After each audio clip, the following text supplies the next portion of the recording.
Danielle had a car. It wasn't just any car, it was a 2008 PT Cruiser, and it was black, very black. It looked a bit like a hearse for a very small person, but it was her hearse. For 17 long years, this car had been her companion. It was more than just metal, plastic, and some questionable engineering choices. It was a part of her life story, a rolling archive of memories and questionable fashion choices. It had seen everything from university graduations to first jobs, and it never, ever complained. Well, maybe it complained a bit, with rattles and strange noises. This PT Cruiser was, to be blunt, a mechanical fossil. It had a CD player. A CD player. Can you imagine? To play music, you needed a shiny disc. How utterly archaic. The air conditioning sounded like a jet engine preparing for takeoff, but produced the cooling power of a gentle sigh.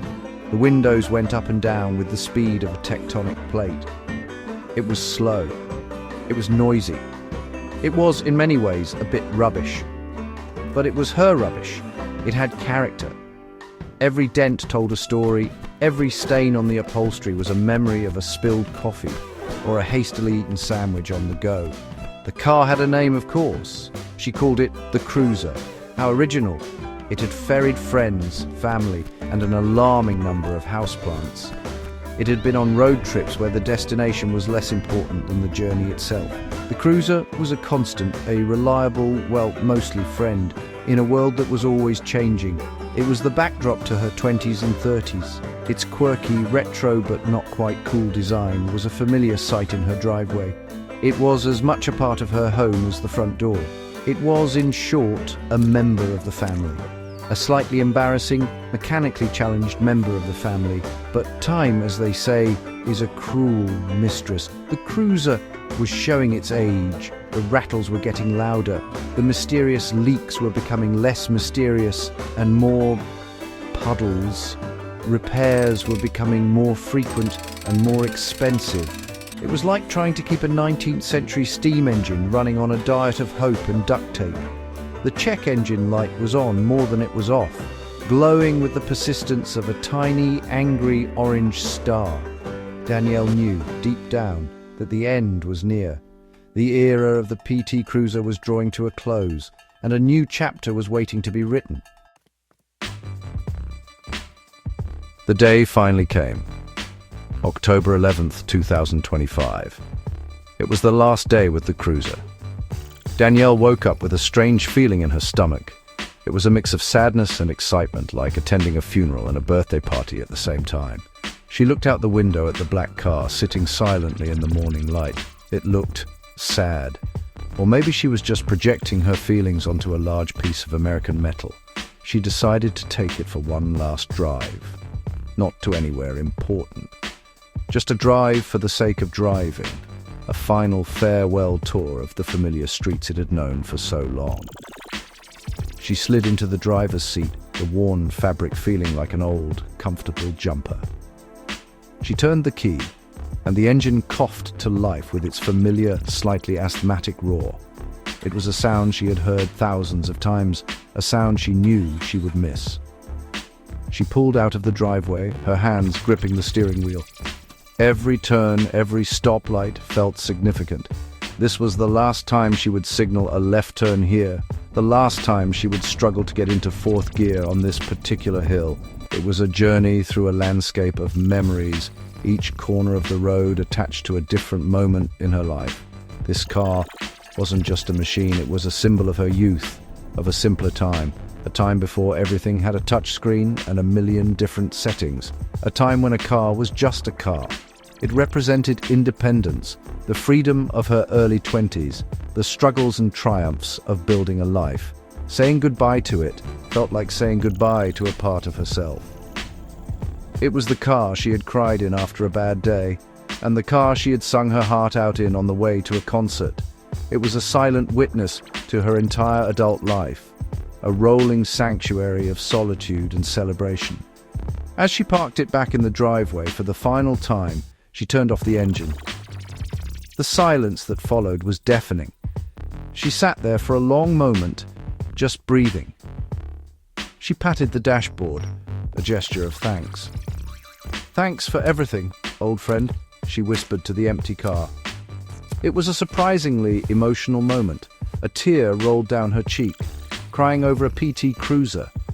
It sounded ridiculous, but it wasn't about the car, not really. It was about closing a chapter. It was about acknowledging the passage of time and preparing to turn the page. The reason for this emotional upheaval was parked at a dealership across town. A gleaming silver 2026 Hyundai Santa Fe. It was the polar opposite of the PT Cruiser. It was modern, it was sleek. It was full of technology that seemed like science fiction compared to the Cruiser's CD player. The upgrade wasn't just about getting a new car, it was about embracing the future. Danielle needed something reliable, something safe, something that didn't require a prayer every time she merged onto the motorway. The Santa Fe represented security, progress, and a little bit of well-deserved luxury. The decision had been a logical one. The PT Cruiser's repair bills were starting to look like a phone number. It guzzled petrol like it was going out of style. The safety features were, by modern standards, non-existent. The Santa Fe, on the other hand, had airbags everywhere.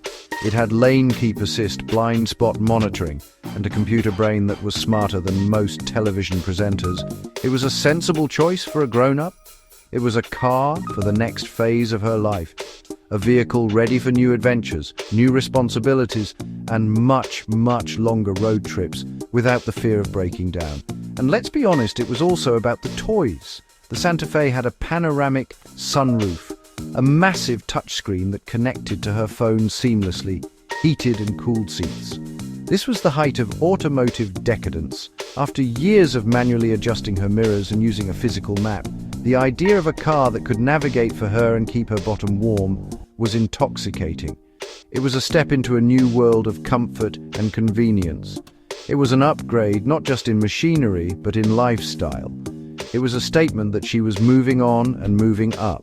So, while one part of her mourned the past, another part was fizzing with anticipation.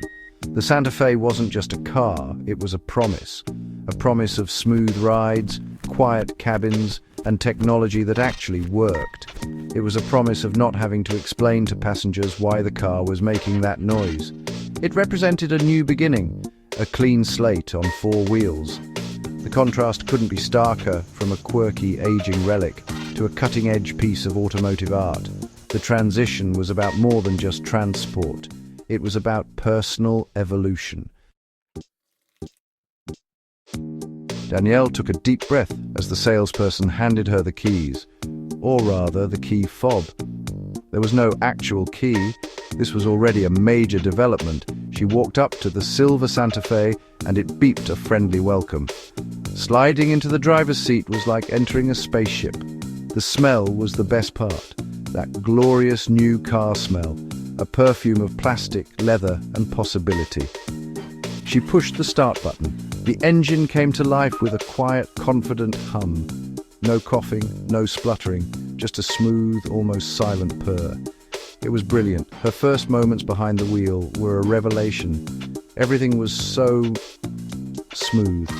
The steering was light and responsive. The acceleration was effortless. She merged onto the road and the car just went.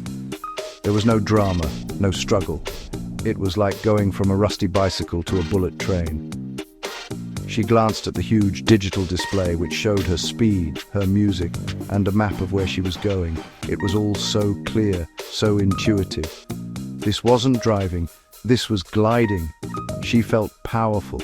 She felt safe. She felt incredibly smug.